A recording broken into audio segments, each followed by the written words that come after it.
Hello दोस्तों, स्वागत है आपका हमारे YouTube चैनल पर। आप सभी दोस्तों को जय सिया राम, जय हनुमान। आज हम एक ऐसी यात्रा पर निकलने वाले हैं जो केवल एक कहानी नहीं बल्कि एक आदर्श जीवन का महाकाव्य है। भगवान श्री राम की जीवन गाथा।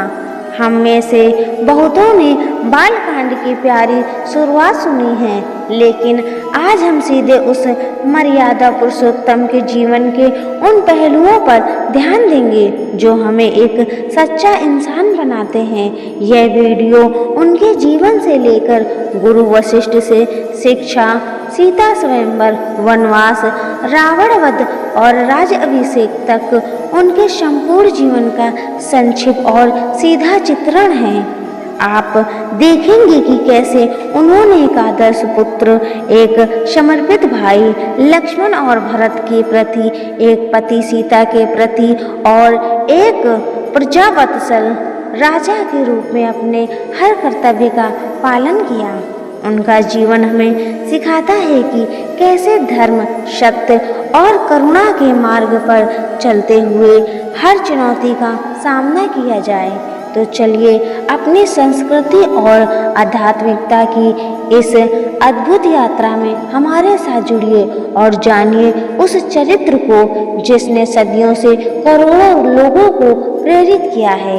यह है श्री राम की पूरी जीवन गाथा, सीधे और सरल शब्दों में। देखना ना भूले, और अगर आप चैनल पर नए हैं तो चैनल को सब्सक्राइब करना ना भूले। तो चलिए दोस्तों, वीडियो को शुरू करते हैं। राजा दशरथ इक्ष्वाकु वंश के कौशल राज्य के राजा थे।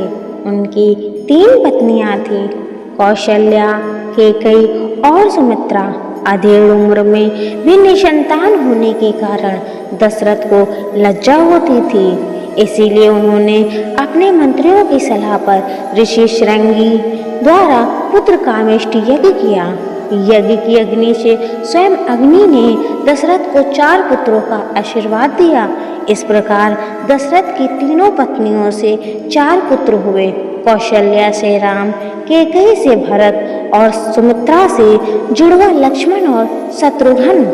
राम वास्तव में विष्णु के 7वें अवतार थे, जिन्होंने लंका, वर्तमान श्रीलंका के क्रूर राक्षस राजा रावण का वध करने के लिए मनुष्य रूप धारण किया था। राम ने अपने भाइयों और माता पिता के साथ सुखमय बचपन बिताया और गुरु वशिष्ठ ने उन्हें अपने गुरुकुल में शिक्षा दी। अपनी शिक्षा पूरी करने के बाद राम अपने भाई लक्ष्मण के साथ विश्वामित्र के साथ राक्षसों का वध करने और ऋषियों और उनके यज्ञों की रक्षा करने के लिए गए। वहां राम ने मारीच, शुभायु और ताड़का सहित कई राक्षसों का वध किया और मिथिला की यात्रा के दौरान ऋषि गौतम की पत्नी अहल्या को श्राप से मुक्त किया। इस प्रकार उन्होंने अपनी दिव्यता सिद्ध की। इसके बाद दोनों भाई विश्वामित्र के साथ मिथिला गए, जहां राजा जनक की पुत्री सीता का स्वयंवर था। उन्होंने सीता स्वयंवर की शर्त के अनुसार शिव का धनुष तोड़ा और सीता से विवाह किया। राम के अन्य 3 भाइयों ने भी सीता की 3 बहनों जनक के भाई कुशध्वज की पुत्रियों से विवाह किया। चारों दंपतियों ने विवाह किया और कुछ समय तक अयोध्या में शांतिपूर्ण जीवन व्यतीत किया। कई वर्षों बाद दशरथ ने राम को अयोध्या का युवराज बनाने का निर्णय लिया। राम का राज अभिषेक संपन्न हुआ और अयोध्या में उत्सव मनाया गया। मंथरा रानी कैकेयी की विश्वसनीय दासी और विश्वापात्र थी, जो अपनी तीक्ष्ण बुद्धि और चालाक स्वभाव के लिए जानी जाती थी। हालांकि कैकेयी के प्रति उनकी वफादारी राम के प्रति उनकी ईर्ष्या से दब गई थी, जो राजा दशरथ के सबसे बड़े पुत्र और कैकेयी के सौतेले पुत्र थे। जब मंथरा को राजा दशरथ के राम को अपना उत्तराधिकारी बनाने के इरादे का पता चला, तो उसे लगा कि उसकी स्थिति खतरे में है। उसने कैकेयी के अपने पुत्र भरत के प्रति प्रेम का फायदा उठाया और राम के सिंहासन रोहण को लेकर उसके मन में संदेह और भय के बीज बो दिए। कैकेयी की भावनाओं का फायदा उठाते हुए और उसकी असुरक्षाओं का लाभ उठाते हुए मंथरा ने चतुराई से उसे ये विश्वास दिलाया कि राम का राज्याभिषेक भरत के भविष्य और महल में उसकी अपनी स्थिति को खतरे में डाल देगा। मंथरा के अथक आग्रह से प्रेरित होकर कैकेयी ने राजा दशरथ द्वारा वर्षों पहले दिए गए 2 वचनों की पूर्ति की मांग की। इन वरदानों का फायदा उठाते हुए कैकेयी ने दशरथ को मजबूर किया कि वह राम को 14 वर्षों के लिए वनवास भेज दें और भरत को राजा घोषित कर दें। अपने पिता राजा दशरथ द्वारा कैकेयी से किए गए वचन को पूरा करने के लिए राम स्वेच्छा से वनवास स्वीकार करते हैं, जो धर्म के प्रति उनकी अटूट प्रतिबद्धता और पिता के वचन का पालन करने का प्रमाण है। अयोध्या के सिंहासन के वास्तविक उत्तराधिकारी होने के बावजूद राम निस्वार्थ भाव से कैकेयी से किए गए अपने पिता के वचन का सम्मान करने के लिए 14 वर्षों के वनवास के लिए सहमत हो जाते हैं। राम की पत्नी सीता और उनके भाई लक्ष्मण भी उनके साथ वनवास जाते हैं, जो राम के प्रति उनके समर्थन और समर्पण को दर्शाता है। शोक और विलाप के माहौल में राम, सीता और लक्ष्मण अपने प्रियजनों को विदा करते हैं और वन के लिए प्रस्थान करते हैं। अयोध्या के नागरिक अपने प्रिय राजकुमार के प्रस्थान से व्याकुल होकर वनवासियों को विदा होते हुए देखते हैं और अपना दुख व्यक्त करते हैं। राम का वनवास संसारिक मोह माया की क्षण भंगुर प्रकृति और अपने कर्तव्य और दायित्वों को पूरा करने के महत्व का प्रतीक है। भले ही इसके लिए कितना भी व्यक्तिगत बलिदान देना पड़े, यह प्रसंग धर्म के मूल विषय और पारिवारिक संबंधों में निहित नैतिक जटिलताओं को रेखांकित करता है। राम का अपनी पत्नी और भाई के साथ वन की यात्रा पर जाना भारतीय पौराणिक कथाओं के सबसे प्रतिष्ठित क्षणों में से एक है। राम अपनी पत्नी सीता और भाई लक्ष्मण के साथ अपने पिता राजा दशरथ के वचन का पालन करते हुए अयोध्या से रात में निकल पड़े, जबकि उनसे गहरे लगाव रखने वाले नागरिक ने इसका विरोध और विनती की थी। वे उन्हें भावनात्मक कष्ट नहीं पहुंचाना चाहते थे, इसीलिए उन्होंने उनके सोते समय निकलने का निर्णय लिया। अपनी यात्रा के दौरान राम कई ऐसे व्यक्तियों से मिले जिन्होंने आगे चलकर कथा में महत्वपूर्ण भूमिका निभाई। निषाद राज गुहा, जो एक आदिवासी नेता और राम के भक्त थे, उन्हें वनवास की पहली रात गंगा नदी के किनारे आश्रय दिया।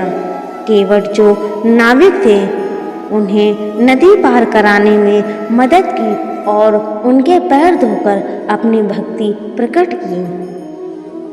गंगा नदी पार करने के बाद दशरथ द्वारा राम को अयोध्या वापस लाने के लिए भेजे गए मंत्री आर्य सुमंत राम के आदेशों का पालन करते हुए अयोध्या लौट आए।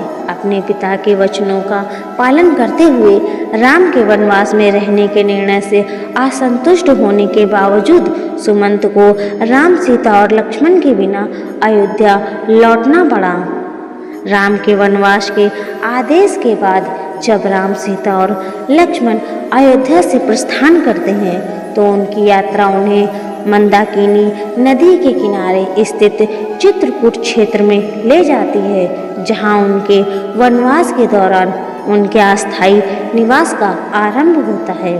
चित्रकूट पहुंचने पर राम विख्यात ऋषि भरद्वाज से मुलाकात की, जो अपनी बुद्धिमत्ता और आध्यात्मिक शक्ति के लिए प्रसिद्ध थे। चित्रकूट स्थित ऋषि भरद्वाज का आश्रम राम के लिए एक आश्रय स्थल के रूप में कार्य करता है, जो इस चुनौतीपूर्ण समय में उन्हें आध्यात्मिक मार्ग प्रदर्शन प्रदान करता है। ऋषि भरद्वाज ने राम का हार्दिक स्वागत किया, क्योंकि वह उनके दिव्य वंश और धार्मिक चरित्र को पहचानते थे। उन्होंने राम को आशीर्वाद दिया और बहुमूल्य मार्गदर्शन प्रदान करते हुए उन्हें धर्म के मार्ग और वनवास में भी राजकुमार के कर्तव्यों के बारे में सलाह दी। चित्रकूट में अपने प्रवास के दौरान राम, सीता और लक्ष्मण भारद्वाज की शिक्षाओं में लीन हो जाते हैं। वे आध्यात्मिक साधना, ध्यान और दर्शन एवं नैतिकता पर चर्चा में संलग्न होते हैं। भारद्वाज राम के विश्वसनीय सलाहकार और मार्गदर्शक के रूप में कार्य करते हैं। विभिन्न मामलों पर परामर्श देते हैं और संशय या विपत्ति के क्षणों में भावनात्मक सहारा प्रदान करते हैं। उनका ज्ञान और मार्गदर्शन राम के अपने दायित्वों को पूरा करने के संकल्प को मजबूत करता है। चित्रकूट की प्राकृतिक सुंदरता राम और उनके साथियों को चिंतित और आत्मनिरीक्षण के लिए एक उपयुक्त पृष्ठभूमि प्रदान करती है। इस अवधि के दौरान प्राप्त शिक्षाओं और अनुभवों ने राम के धर्म के प्रति दृढ़ निष्ठा और धर्म के प्रति उनकी अटूट भक्ति की नींव रखी। सुमंत्र द्वारा राम के वनवास का समाचार लेकर लौटने के बाद दशरथ गहरे शोक और अपराध बोध से व्याकुल हो गए। राम से वियोग के कारण पहले से ही दुखी उनका हृदय इस अतिरिक्त आघात को सहन नहीं कर सका। वह गंभीर रूप से बीमार पड़ गए और अपने राज्य में घटित हो रही घटनाओं को समझने के प्रयास में उनकी सेहत तेजी से बिगड़ने लगी। महल के चिकित्सकों के तमाम प्रयासों के बावजूद दशरथ की हालात दिन प्रतिदिन बिगड़ती गई। वह तीव्र भावनात्मक पीड़ा से ग्रस्त थे, जिसके कारण शारीरिक जटिलताएं उत्पन्न हुई और अंततः उनका निधन हो गया। अपने प्रियजनों और सलाहकारों से घिरे हुए दशरथ का निधन हो गया। दशरथ की मृत्यु के बाद भरत और शत्रुघ्न जो कैकेयी राज्य में थे, ऋषि वशिष्ठ द्वारा बुलाया जाता है। राजा दशरथ की मृत्यु के बाद भरत की अयोध्या वापसी कई तरह की भावनाओं और चुनौतियों से भरी होती है। उनके आगमन पर अयोध्या का वातावरण शोक और अनिश्चितता से भरा होता है। राजा की अचानक मृत्यु और उससे जुड़े हालातों के कारण कुछ लोगों के मन में भरत के प्रति संदेह और अविश्वास पैदा हो जाता है। इस संदेह का एक प्रमुख कारण भरत की माता कैकेयी की भूमिका है। भरत को राजा बनते देखने की तीव्र इच्छा से प्रेरित कैकेयी के कार्यों की व्यापक रूप से आलोचना की जाती है और उन्हें अयोध्यावासियों के प्रिय राम के साथ विश्वासघात माना जाता है। इसमें भरत की निष्ठा और इरादों पर संदेह पैदा होता है। हालांकि इस मामले में वह निर्दोष है। हालांकि भरत राम के प्रति अपनी भक्ति और अयोध्या के कल्याण के प्रति अपनी प्रतिबद्धता में अडिग रहते हैं। लौटने पर वह अपने पिता दशरथ के अंतिम संस्कार को अत्यंत श्रद्धा और सम्मान के साथ संपन्न करने का दायित्व ग्रहण करते हैं। जिन चुनौतियों और आलोचनाओं का उन्हें सामना करना पड़ता है, उनके बावजूद भरत का राम के प्रति प्रेम और श्रद्धा स्पष्ट रूप से झलकती है। वह चित्रकूट जाने के लिए तैयार हैं, जहां राम अपने वनवास में रह रहे थे, ताकि उन्हें अपने पिता के निधन का समाचार सुना सके और उन्हें अयोध्या के सिंहासन पर आसीन होने के लिए वापस ला सके। भरत अपनी तीनों माताओं, मंत्रियों, नागरिकों और पुरोहितों के साथ राम को अयोध्या वापस लाने के लिए चित्रकूट की यात्रा करते हैं। रास्ते में उनकी मुलाकात गुहा से होती है, जो उन्हें चित्रकूट का रास्ता बताते हैं। गुहा और अन्य लोगों के साथ भरत राम से मिलने के लिए चित्रकूट पहुँचे, जहाँ लक्ष्मण ने उन्हें पहले गलत समझा। राम और भरत के इस मिलाप को भरत मिलाप कहा जाता है। भरत वन में राम से मिलते हैं, जहाँ राम अपनी पत्नी सीता और भाई लक्ष्मण के साथ वैराग्य का जीवन व्यतीत कर रहे थे। साधारण वस्त्र पहने और राम की लकड़ी की पादुका लिए भरत श्रद्धा और विनम्रता से राम के पास पहुंचते हैं। वह घटनाक्रम पर गहरा दुख व्यक्त करते हैं और राम को अयोध्या में न्याय संगत राजा के रूप में लौटते देखने की अपनी हार्दिक इच्छा प्रकट करते हैं। भरत की भक्ति और अटूट निष्ठा से द्रवित होकर राम अपने भाई को आलिंगन कर लेते हैं। भाइयों के इस भावुक मिलन को अत्यंत संवेदनाशीलता से दर्शाया गया है। रामायण के पारंपरिक वर्णों में इस दृश्य को अक्सर संगीत और काव्य पाठ के साथ प्रस्तुत किया जाता है। भरत मिलाप के बाद भरत राम की पादुका लेकर उनसे अयोध्या लौटकर सिंहासन संभालने का अनुरोध करते हैं। हालांकि राम अपने पिता के वचन और अपने स्वाभिमान से बंधे होने के कारण वनवास की प्रतिज्ञा तोड़ने से इनकार कर देते हैं। इसके बजाय वे अपनी अनुपस्थिति में अयोध्या के शासन का दायित्व भरत को सौंपते हैं और वन से ही उन्हें अपना समर्थन और मार्गदर्शन देने का आश्वासन देते हैं। भरत मिलाप का समापन भरत द्वारा राम की पादुकाओं को साथ अयोध्या लौटने के साथ होता है, जो राम की विरासत को संरक्षित करने की उनकी प्रतिबद्धता का प्रतीक है। यह आयोजन भारत के विभिन्न हिस्सों में प्रतिवर्ष नाटक प्रदर्शनों, धार्मिक समारोह और सांस्कृतिक उत्सवों के माध्यम से मनाया जाता है, जो रामायण और सांस्कृतिक विरासत में इसके चिरस्थायी महत्व को दृश्यित करता है। भरत से मिलने के बाद राम सीता और लक्ष्मण के साथ अन्य ऋषियों के साथ दंडक वन चले गए। वहाँ राम, लक्ष्मण और सीता की मुलाकात महान ऋषि अत्रि और उनकी पत्नी अनसुईया से हुई। अत्रि और अनसुईया अपनी भक्ति और तपस्या के लिए प्रसिद्ध पूजनीय ऋषि थे। जब राम, सीता और लक्ष्मण वनवास में थे, तब वह अत्रि और अनसुईया के आश्रम पहुँचे। उनके आगमन पर अत्रि और अनसुईया ने राम के बड़े आदर और आतिथ्य सत्कार के साथ स्वागत किया, क्योंकि उन्होंने वनवास में साधारण राजकुमार के वेश में भी राम के दिव्य स्वरूप को पहचाना। ये मुलाकात गहन संवादों से भरी हुई थी, जिसमें अत्रि और अनसुईया ने राम को ज्ञान और मार्गदर्शन प्रदान किया।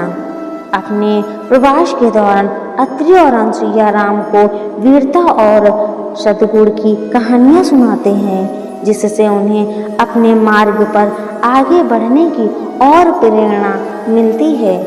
उनके आशीर्वाद और उपदेशों से राम का धर्म का पालन करने और राजकुमार एवं भावी राजा के रूप में अपने कर्तव्यों को पूरा करने के संकल्प और भी मजबूत होता है।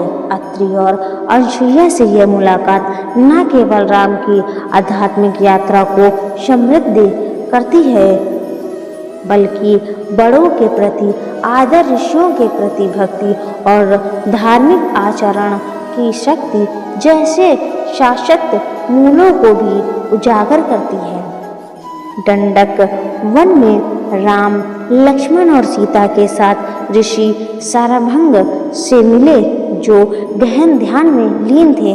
राम ने उन्हें प्रणाम किया, लेकिन ऋषि मौन रहे, क्योंकि वे अपनी आध्यात्मिक साधना में तल्लीन थे। ऋषि की भक्ति का सम्मान करते हुए राम ने कई दिनों तक धैर्यपूर्वक प्रतीक्षा की, जब तक कि ऋषि सरभंग ध्यान से बाहर नहीं आए।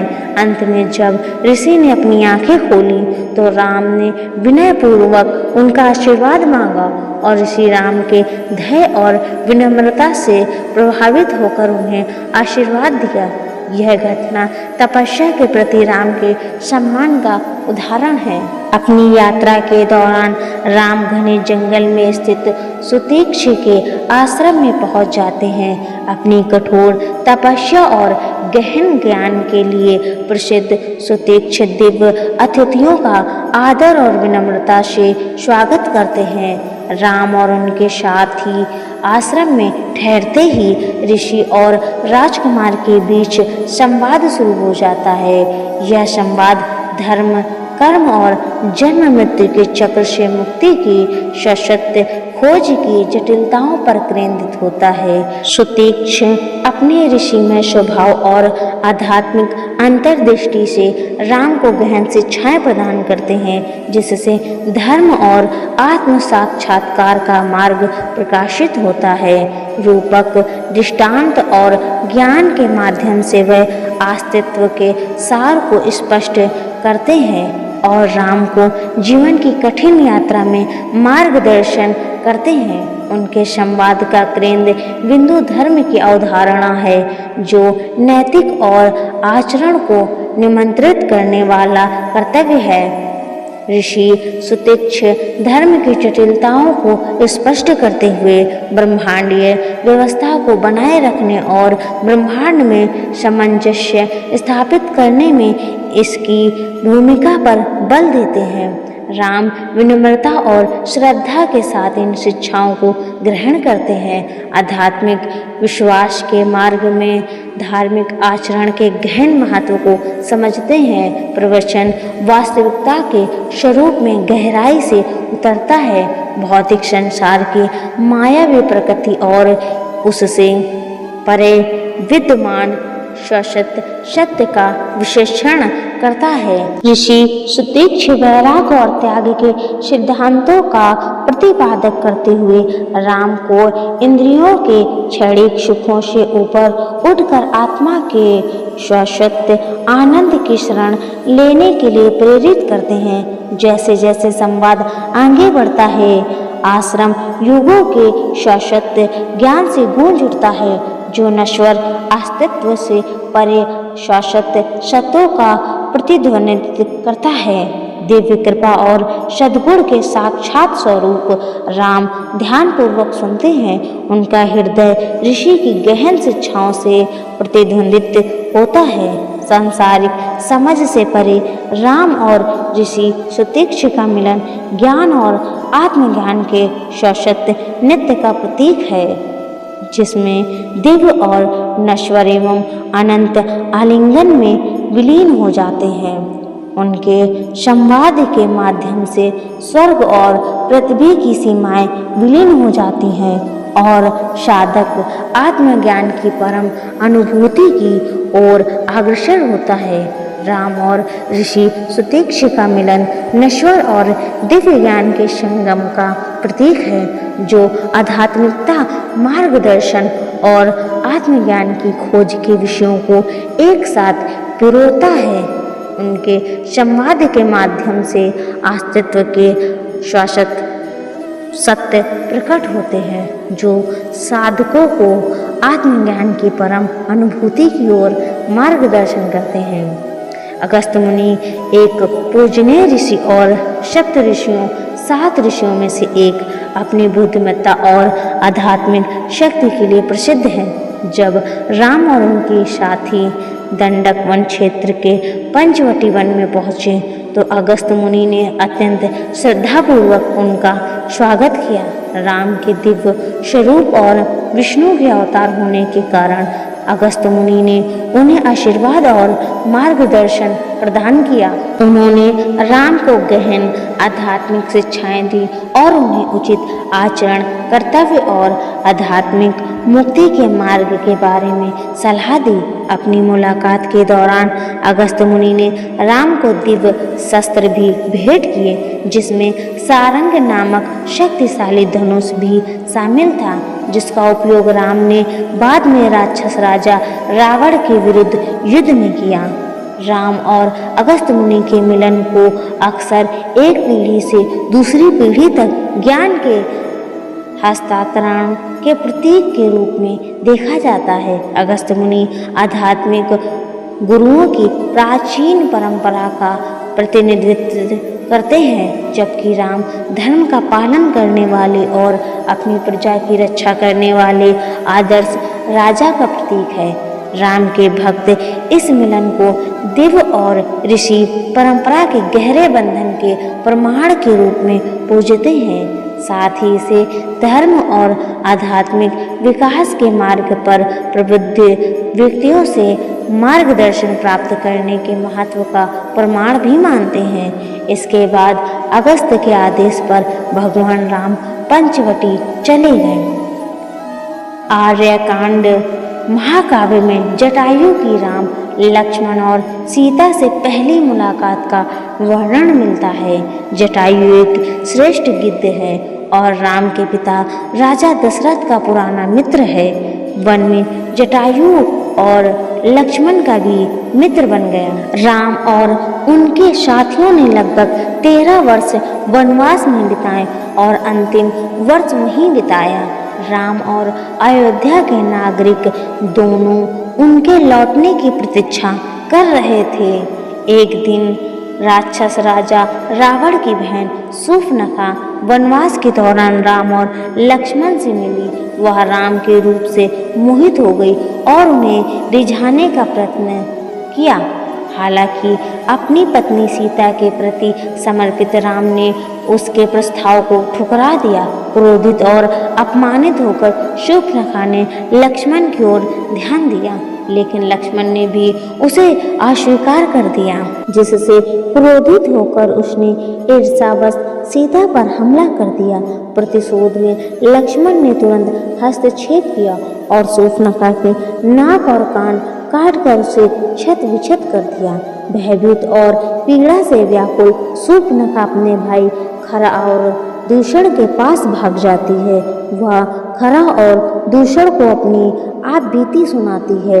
यहीं से रामायण की प्रमुख घटनाओं की पृष्ठभूमि तैयार होती है, जिनमें रावण द्वारा सीता का अपहरण, राम द्वारा सीता को छुड़ाने का प्रयास और इसके बाद राम और रावण के बीच युद्ध शामिल है। शूर्पणखा की घटना रामायण के व्यापक संघर्ष के लिए उत्प्रेरक का काम करती है और ईर्ष्या, प्रतिशोध और इच्छा के परिणामों जैसे विषयों को उजागर करती है।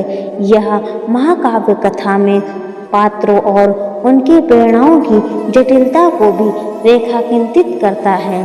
शक्तिशाली और नरभक्षी राक्षस खर और दूषण ने राम और लक्ष्मण का सामना करने के लिए एक विशाल सेना का नेतृत्व किया। युद्ध दंडक वन में हुआ, जहां राम और लक्ष्मण अपने वनवास के दौरान निवास कर रहे थे।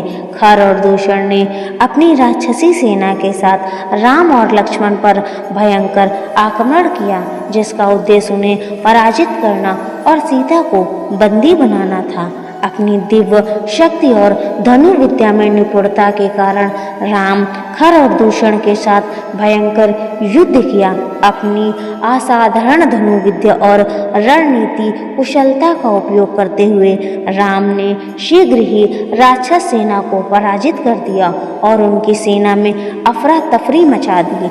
राम की शक्ति के सामने खर और दूषण के प्रयासों की निरर्थकता को भांपते हुए उन्होंने भी भयंकर युद्ध किया, लेकिन अंततः राम के बाणों से पराजित हो गए। युद्ध के दौरान राम ने अपने शौर्य, साहस और धर्म का प्रदर्शन करते हुए विपरीत परिस्थितियों में भी धर्म का पालन किया। खर और दूषण की पराजय राम और उनके साथियों के लिए एक महत्वपूर्ण विजय थी, जिसने महाकाव्य में एक वीर नायक के रूप में उनकी प्रतिष्ठा को और मजबूत किया। खर और दूषण के साथ हुए युद्ध को अक्सर राम के दिव्य स्वभाव और रामायण में वर्णित धर्म की रक्षा करने और बुरी शक्तियों को हराने के प्रति उनके अटूट निष्ठा के उदाहरण के रूप में उदित किया जाता है। खर और दूषण की पराजय के बाद शूर्पणखा ने सीता जी की सुंदरता का बखान करके अपने भाई और लंका के राजा रावण को सीता का अपहरण करने के लिए उकसाया। रावण, जो महान ऋषि विश्वा और राक्षसी केकसी का पुत्र था, जो ब्रह्मा से वरदान प्राप्त था कि मनुष्य और वानर को छोड़कर कोई भी जीवित प्राणी उसे मार नहीं सकता था। विष्णु ने रावण को मारने के लिए ही राम का अवतार लिया था। सीता की सुंदरता से मोहित होकर रावण ने सीता का अपहरण करने का निश्चय किया। उसने अपने दूर के रिश्तेदार राक्षस मरीच का रूप धारण करने पर सहमति जताई। मरीच ने सुनहरे हिरण का वेश धारण किया और पंचवटी चला गया। सुनहरे हिरण की मनमोहक सुंदरता से मोहित सीता उसे पाने की इच्छा व्यक्त करती है। यह सुनहरा हिरण कोई साधारण जानवर नहीं है। ये रावण के आदेश पर राक्षस मरीच द्वारा बनाया गया एक जादुई प्राणी है। इसका उद्देश्य राम को आश्रम से दूर ले जाना है ताकि रावण अपनी कुटिल योजनाओं को अंजाम दे सके। सीता के अनुरोध पर राम उनकी इच्छा पूरी करने के लिए स्वर्ण हिरण को पकड़ने के लिए निकल पड़ते हैं। इससे उत्पन्न होने वाले खतरे को जानते हुए राम लक्ष्मण को पीछे रहकर सीता की हर कीमत पर रक्षा करने का निर्देश देते हैं। जैसे ही राम हिरण का पीछा करते हुए जंगल में और अंदर जाते हैं, हिरण अपनी मायावी शक्तियों का प्रयोग करके राम को आश्रम से बहुत दूर ले जाता है। राम की अनुपस्थिति में सीता चिंतित हो जाती हैं और लक्ष्मण से राम की सहायता के लिए जाने का अनुरोध करती हैं, क्योंकि उन्हें डर होता है कि राम किसी मुसीबत में पड़ सकते हैं। सीता की रक्षा करने के अपने कर्तव्य का पालन करते हुए लक्ष्मण पहले तो हिचकिचाते हैं, लेकिन अंततः सीता के आग्रह पर मान जाते हैं। जाने से पहले लक्ष्मण आश्रम के चारों ओर लक्ष्मण रेखा खींचते हैं और सीता को निर्देश देते हैं कि वह किसी भी परिस्थिति में इस रेखा को पार न करे। इसी बीच रावण राम की अनुपस्थिति और सीता से उनके वियोग का लाभ उठाता है। एक ऋषि का वेश धारण करके राम आश्रम पहुंचता है और भिक्षा मांगने का बहाना बनाकर सीता को सुरक्षा घेरे से बाहर ले जाता है। इस अवसर का लाभ उठाकर रावण सीता का अपहरण कर उन्हें अपने राज्य लंका ले जाता है, जिससे राम और रावण के बीच महाकाव्य युद्ध की नींव पड़ती है। सीता के अपहरण के बाद रावण सीता को पुष्पक विमान में आकाश में ले गया। रावण सीता को अपने वायु रथ में लेकर आकाश में उड़ रहा था। तभी जटायु ने सीता की विपत्ति देखी और उन्हें बचाने के लिए वीरतापूर्वक रावण का सामना किया। सीता की रक्षा के लिए दृढ़ संकल्पित जटायु और अपार शक्ति एवं जादुई शक्तियों से युक्त रावण के बीच भयंकर युद्ध छिड़ गया। जटायु के साहसी प्रयासों के बावजूद रावण एक दुर्जोय प्रतिद्वंदी साबित हुआ। दोनों शत्रुओं के बीच का युद्ध भीषण और महाकाव्य जैसा वर्णित है, जिसमें जटायु ने अद्वितीय वीरता और साहस का प्रदर्शन किया। हालांकि जटायु के वीर संघर्ष के बावजूद अंततः वह रावण की शक्ति के आगे पराजित हो गया। रावण ने अपनी श्रेष्ठ शक्ति और शस्त्रों का प्रयोग करते हुए जटायु को गंभीर रूप से घायल कर दिया, जिससे वह आसक्त हो गया। अपने अंतिम क्षणों में जटायु ने सीता के अपहरण के बारे में राम और लक्ष्मण को महत्वपूर्ण जानकारी दी। इस प्रकार एक वफादार मित्र और रक्षक के रूप में अपना कर्तव्य निभाया। रावण के साथ भीषण युद्ध के बाद जटायु पूरी तरह घायल होकर जमीन पर पड़ा था। सीता की खोज में निकले राम और लक्ष्मण को जटायु इस दुर्बल अवस्था में मिला। इसी बीच लक्ष्मण और राम वापस लौटे तो उन्होंने देखा कि कुटिया खाली थी और सीता वहां नहीं थी। अपने घायल मित्र को इस हालत में देखकर राम व्याकुल हो गए और संतावना व कृतज्ञता व्यक्त करने के लिए जटायु के पास दौड़े। जटायु ने रावण द्वारा सीता के अपहरण की पूरी कहानी सुनाई और राम व लक्ष्मण को बताया कि रावण सीता को किस दिशा में ले गया था। अपनी चोटों के बावजूद जटायु ने राम के प्रति अपनी अटूट भक्ति और रक्षक के रूप में अपने कर्तव्य को निभाने का दृढ़ संकल्प व्यक्त किया, चाहे इसके लिए उन्हें अपने प्राणों की भी कुर्बानी देनी पड़े। जटायु से मिलने के बाद राम और लक्ष्मण सीता की खोज में निकल पड़ते हैं। रास्ते में दोनों की मुलाकात कमबंद और सबरी जैसे कई लोगों से होती है। सीता की खोज के दौरान राम और लक्ष्मण का सामना कमबंद नामक एक विकृत रूप वाले राक्षस से होता है। कमबंद की भुजाएं और सिर सीधे उसके धड़ से जुड़े हुए थे, जिससे उसका रूप भयानक और अस्वाभाविक प्रतीत होता था। अपने भयानक रूप के बावजूद कमबंद एक श्रापित दिव्य प्राणी था, जो अपने श्राप से मुक्ति की तलाश में था। राम और लक्ष्मण कमबंद से भयंकर युद्ध करते हैं, अंततः उसे पराजित करते हैं और उसके श्राप से उसे मुक्त करते हैं।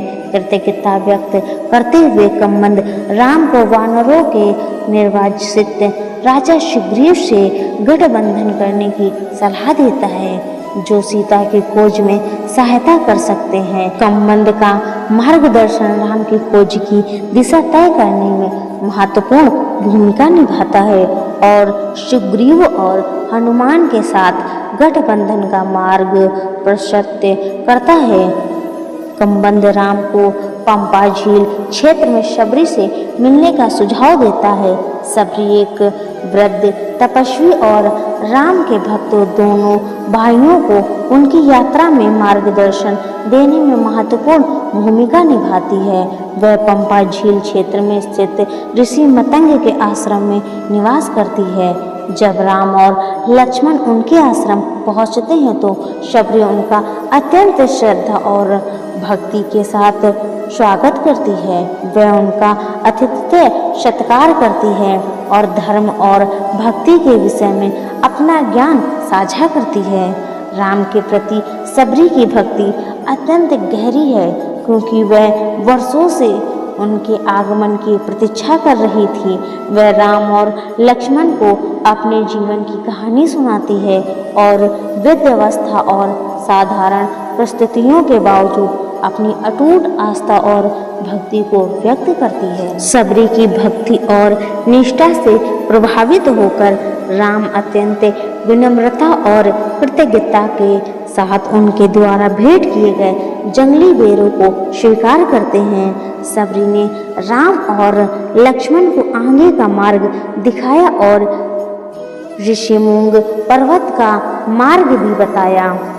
हनुमान वानर राजा सुग्रीव की सेवा में सुग्रीव के राजा बलि के विरुद्ध सहयोगी खोजने के मिशन पर हैं। वन में तपस्वी के वेश में राम और लक्ष्मण को देखकर हनुमान उन्हें शत्रु समझ बैठते हैं।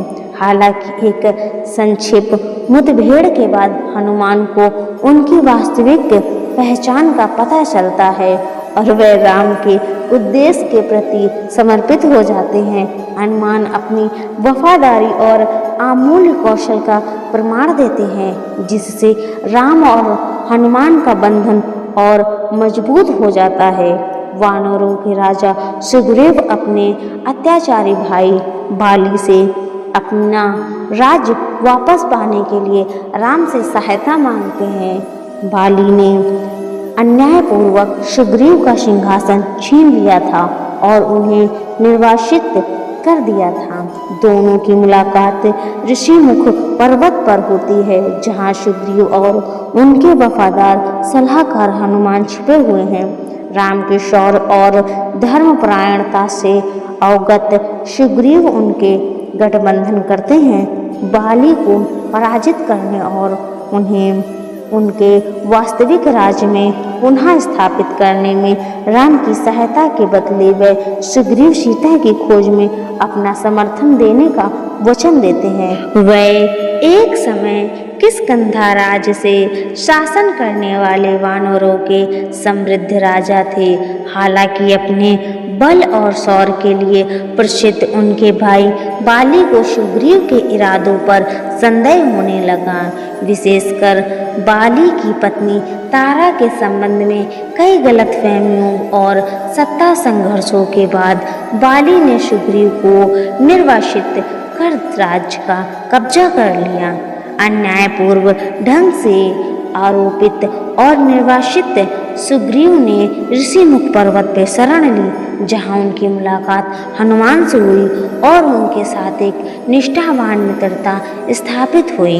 बाली के दमनकारी शासन और हनुमान एवं अंगद सहित सुग्रीव के सहयोगियों के साथ दुर्व्यवहार के कारण सुग्रीव और बाली के बीच संघर्ष तीव्र हो गया। इस कलह का चरम यह हुआ कि सुग्रीव ने बाली को पराजित करने और वानर राजा के रूप में अपना उचित स्थान पुनः प्राप्त करने के लिए राम की सहायता मांगी। सुग्रीव और बाली के बीच संघर्ष में राम के हस्तक्षेप से निर्णायक युद्ध होता है। राम अपने दिव्य शस्त्रों से सुसज्जित और सुग्रीव तथा वानर सेना के समर्थन से बाली को द्वंद्व युद्ध के लिए चुनौती देते हैं। बाली को वरदान प्राप्त था कि उसके पास किसी भी प्रतिद्वंदी की आधी शक्ति आ सकती है, जिसके कारण उसे प्रारंभ में लाभ होता है, लेकिन राम की कुशलता और धर्मपरायणता विजयी होती है, जिसके परिणाम स्वरूप अंततः बाली की पराजय और मृत्यु हो जाती है। बाली की मृत्यु के साथ ही सुग्रीव वानरों के वैध राजा के रूप में सिंहासन पर आसीन होते हैं। सुग्रीव के राज्याभिषेक को बहाल करने में राम की भूमिका उनके गठबंधन को मजबूत करती है और सीता की खोज में उनके सहयोग का मार्ग प्रशस्त करती है। सुग्रीव के नेतृत्व में वानर सीता का पता लगाने के लिए एक सावधानपूर्वक खोज अभियान शुरू करते हैं, जिनका रावण अपहरण करने लंका ले गया है। वानर जंगलों, पहाड़ों और समुद्र तटों सहित विभिन्न क्षेत्रों का भ्रमण करते हैं और रास्ते में कई चुनौतियों और सहयोगियों से मिलते हैं। एक उल्लेखनीय मुलाकात संपत्ति से होती है, जो एक श्रेष्ठ गिद्ध और जटायु के भाई हैं, जो वानरों को महत्वपूर्ण जानकारी और सहायता प्रदान करते हैं। संपत्ति उनकी खोज में उनका मार्ग दर्शन करते हैं और समर्थन प्रदान करते हैं, जो सीता को बचाने के लिए उनके अभियान के दौरान बनी एकजुटता और गठबंधनों को दर्शाता है। बुद्धिमान और आदरणीय वानर गुरु जामवंत सीता की खोज के दौरान हनुमान को प्रेरित करने में महत्वपूर्ण भूमिका निभाते हैं। जब हनुमान लंका पहुंचने के लिए विशाल सागर पार करने की अपनी क्षमता पर संदेह व्यक्त करते हैं, तो जामवंत उन्हें वायुदेव के पुत्र होने के नाते उनके दिव्य वंश और असाधारण शक्तियों की याद दिलाते हैं। जामवंत के प्रोत्साहन से हनुमान का आत्मविश्वास और दृढ़ संकल्प फिर से जागृत हो जाता है। जामवंत के शब्दों और राम के प्रति अपनी भक्ति से प्रेरित होकर हनुमान सागर के ऊपर से छलांग लगाते हैं, जो सीता को खोजने के मिशन के प्रति उनकी अपार शक्ति और समर्पण को प्रदर्शित करता है। हनुमान का मिशन सीता को खोजना था, जिनका लंका के राक्षस रावण ने अपहरण कर लिया था। समुद्र पार स्थित लंका तक पहुंचने के लिए हनुमान ने अपनी असाधारण शक्तियों का प्रयोग किया। एक शक्तिशाली छलांग लगाकर वे आकाश में उड़ गए और हर छलांग के साथ उन्होंने विशाल दूरी तय की। अंततः भारत के दक्षिण छोर तक पहुंच गए। जब हनुमान समुद्र के ऊपर से उड़ रहे थे, तभी उनका सामना सुरसा से हुआ, जो एक पौराणिक प्राणी थी। और जिसे यह वरदान प्राप्त था कि वह अपने मुख में प्रवेश करने वाले किसी भी प्राणी को निगल सकती है। सुरसा ने हनुमान को रोककर उनसे अपने वरदान के फलस्वरूप अपने मुख में प्रवेश करने की मांग की। हालांकि हनुमान अपनी बुद्धिमत्ता और चतुराई के कारण इतने बड़े हो गए कि सुरसा उन्हें अपने मुख में समा नहीं पाई।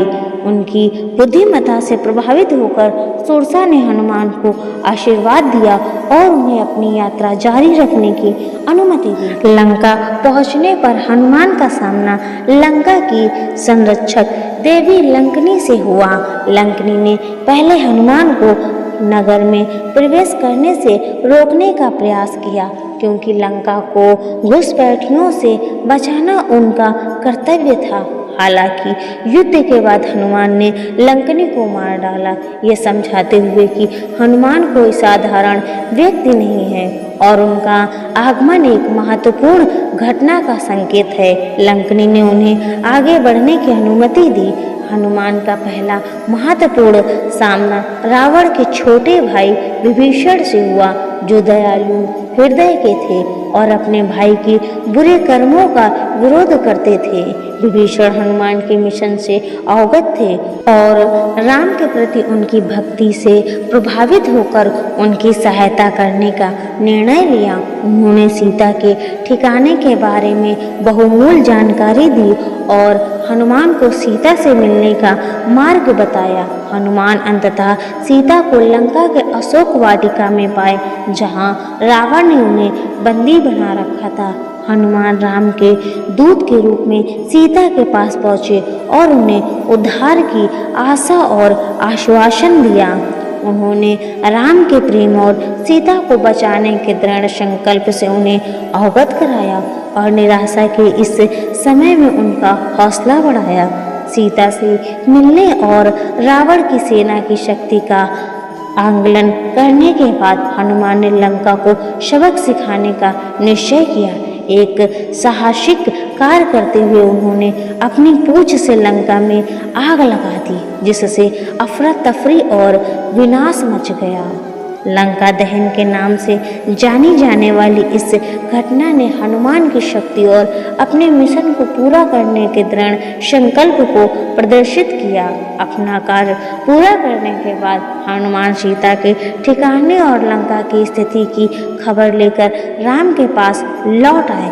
राम और उनके सहयोगियों ने उनके लौटने पर खुशी और कृतज्ञता व्यक्त की। सीता के उद्धार और रावण की पराजय में हनुमान की भक्ति, वीरता और बुद्धिमत्ता ने महत्वपूर्ण भूमिका निभाई। हनुमान के लौटने के बाद राम, लक्ष्मण, सुग्रीव, जामवंत, अंगद और अन्य वानर सेना के साथ हिंद महासागर की ओर चल पड़े। लंका जाने के लिए राम को विशाल समुद्र पार करना आवश्यक था। राम ने समुद्र से मार्ग देने का अनुरोध किया, परंतु अहंकार से भरे समुद्र ने राम की बात अनसुनी कर दी। क्रोधित राम समुद्र पर बाण चलाने ही वाले थे कि तभी समुद्र प्रकट हुआ और राम को बताया कि चट्टानों पर राम लिखकर समुद्र पर एक पुल बनाया जा सकता है, जिसके लिए राम ने वानरों में प्रमुख वास्तुकार और अभियंता नल और नील, जो भाई थे, की सहायता ली। राम के मार्गदर्शन में नल और उनकी टीम ने समुद्र पर सेतु बंधन नामक पुल के निर्माण का विशाल कार्य शुरू किया। अशांत समुद्र और समय की कमी जैसी चुनौतियों का सामना करते हुए भी राम के नेतृत्व में वानरों ने पुल के निर्माण के लिए अथक परिश्रम किया। उनके सामूहिक प्रयास और दृढ़ संकल्प ने बाधाओं को दूर करने में एकता और टीम वर्क की शक्ति को प्रदर्शित किया। पुल के निर्माण ने दिव्य कृपा और समर्थन भी प्राप्त किया। देवताओं और ऋषियों सहित विभिन्न दिव्य प्राणियों ने इस कार्य को आशीर्वाद दिया, जिससे इसकी सफलता सुनिश्चित हुई।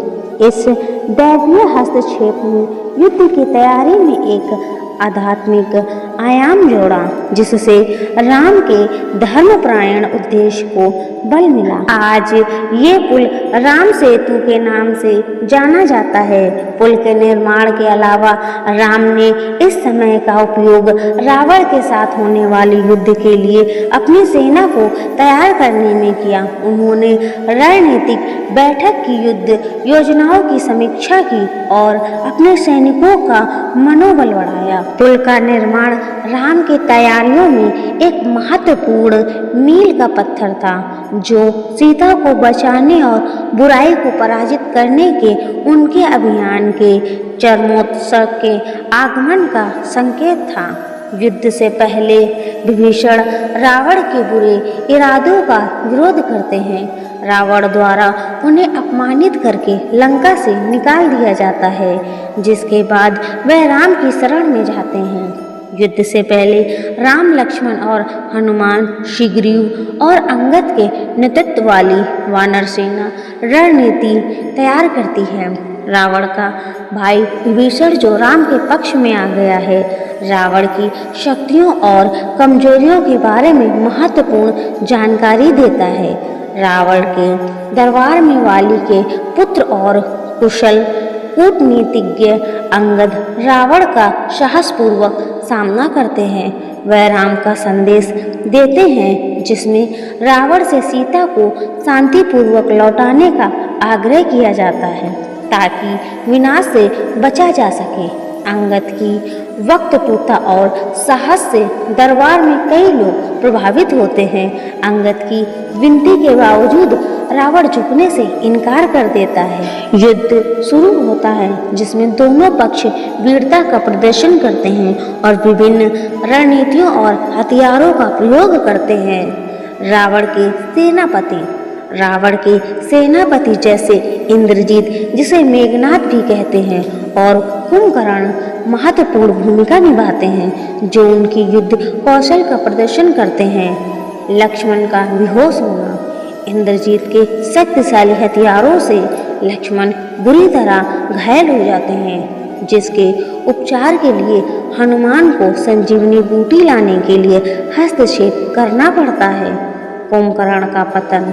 अपनी लंबी नींद से जागने के बाद कुंभकर्ण भयंकर युद्ध करता है, लेकिन अंततः राम द्वारा पराजित हो जाता है। इंद्रजीत का पतन।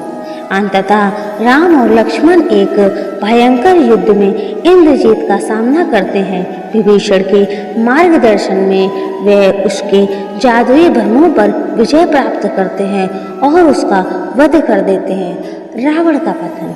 अंततः रावण का वध रामों द्वारा किया गया। राम इंद्र के दिव्य रथ पर सवार होकर रावण के साथ भयंकर युद्ध में संलग्न हुए। तब विभीषण ने एक गुप्त बात बताई कि रावण को नाभि पर तीर मारकर मारा जा सकता है। राम विजय हुए और जिस दिन राम ने रावण का वध किया, उस दिन को आज दशहरे के रूप में मनाया जाता है, जो बुराई पर अच्छाई की विजय का उत्सव है। युद्ध के बाद वानरों ने सीता को बचाया, जिसके परिणाम स्वरूप उनका राम से पुनः मिलन हुआ। अनेक कथाओं और मूल महाकाव्य रामायण के एक संस्करण रामचरितमानस के अनुसार सीता का अपहरण रावण ने नहीं किया था, बल्कि सीता के एक ब्रह्मपूर्ण रूप का अपहरण किया था और वास्तविक सीता को अग्निदेव के पास सुरक्षित रखा गया था। सीता के उद्धार के बाद राम ने सीता को अग्नि परीक्षा से गुजरने का आदेश दिया, ताकि वह वास्तविक सीता को प्राप्त कर सके, और इसे अग्नि परीक्षा कहा गया। हालांकि वहाँ के लोगों का मानना था कि अग्नि परीक्षा सीता की पवित्रता की जांच के लिए की गई थी। रावण का वध करने के बाद राम अंततः अयोध्या लौटने की तैयारी करते हैं, क्योंकि 14 वर्ष पूरे होने वाले थे। रावण के विरुद्ध विजय युद्ध और सीता के उद्धार के बाद राम की अयोध्या वापसी भव्यता और उत्सव के साथ मनाई जाती है। हिंदू पंचांग के कार्तिक माह की अमावस्या को हर वर्ष दीपावली के रूप में मनाया जाता है, जो राम और सीता की अयोध्या वापसी का प्रतीक है। राम, सीता, लक्ष्मण, हनुमान और उनके सहयोगियों के साथ लंका में रावण और उसकी सेना को हराने के बाद अयोध्या लौटते हैं। अयोध्या के नागरिक जो अपने प्रिय राजकुमार के लौटने का बेसब्री से इंतजार कर रहे थे, उनके इस आगमन पर अपार प्रसन्नता और उत्सव का माहौल बन जाता है।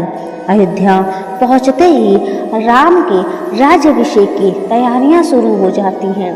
शहर को सजावटों से सजाया जाता है और वातावरण उत्सवमय हो जाता है।